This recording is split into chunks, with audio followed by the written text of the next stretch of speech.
Greetings, Benjamin J. from Ben's Trains with another in the series. Well, look what has just arrived. Another Marx 400.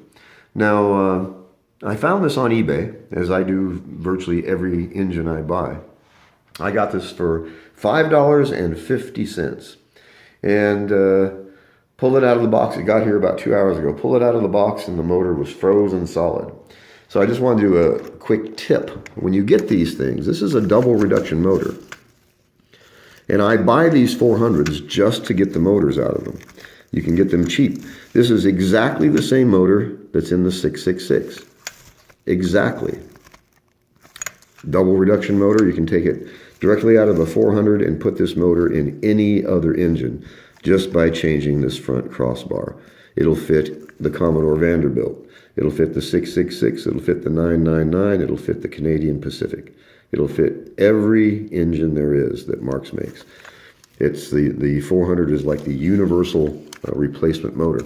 Anyway, when you find these things frozen, the reason they're frozen is oxide builds up on the axle.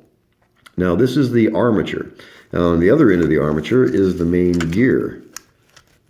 And so oxide will build up and just freeze this engine solid. And because of the gear reduction, you just cannot get this thing to move. You can put it on the track and it'll buzz, and that's all it will do. So what you have to do is you can use penetrating oil and put a drop of oil on the bearing on both ends. But remember, penetrating oil is not a lubricant. It's a penetrant.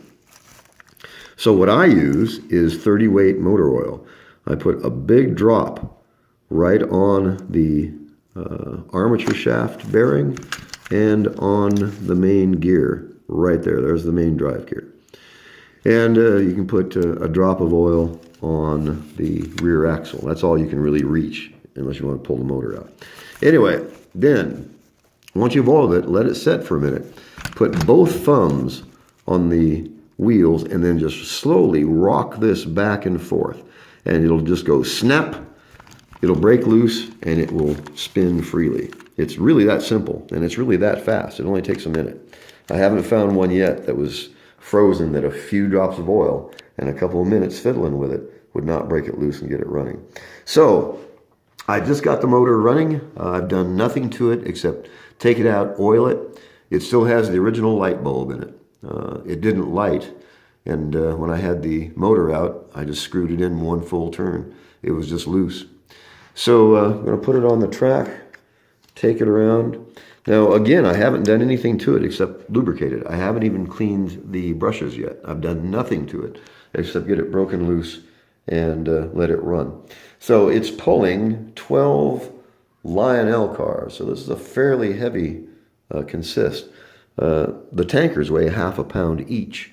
So there's several pounds of train behind this plastic engine. So let's see how we do. We'll take it around the track. There's reverse. There's forward.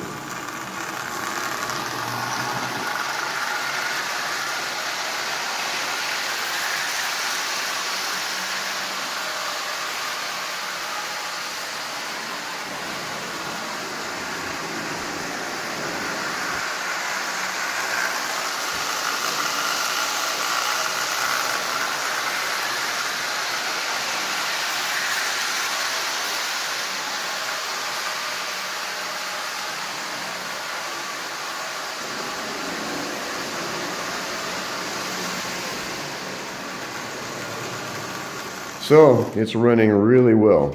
Fairly strong little engine to be able to pull this much weight.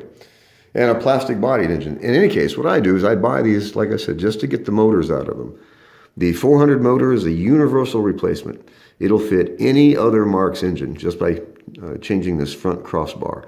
It only takes a few minutes to drop this into any other engine, and they're really inexpensive. So I now have 38 engines. These are all from eBay, and these were all $10 or less. There's a couple that I paid 12 bucks for, but only a couple. These were all junk. I bought the cheapest junk that I could find that nobody else wanted, and basically just sat down and taught myself how to fix these. And now I buy these 400s just as the universal replacement, just to get the motors out of them. And when I can find them cheap, I got, I don't know, probably 8 or 9 of these bodies now. And a lot of those engines are running with 400 motors in them, including the Commodore Vanderbilts. A really great universal motor. Even in the Commodore Vanderbilt, you can pull this directly out of here, change the front cross bar, drop it into a Commodore Vanderbilt, put in the screws, and you have a brand new motor for $5.50. Hard to beat that. So in any case, I just wanted to do a video on this. Look for the junk, the stuff that nobody else wants, the stuff that's frozen, dilapidated, broken, damaged. Every part on it has some value if you're going to be seriously working on these Marx motors. So I just wanted to do a quick video. As always, if you have any questions, feel free to drop me an email. BENZTRAINZ@gmail.com. And as always, thank you for watching.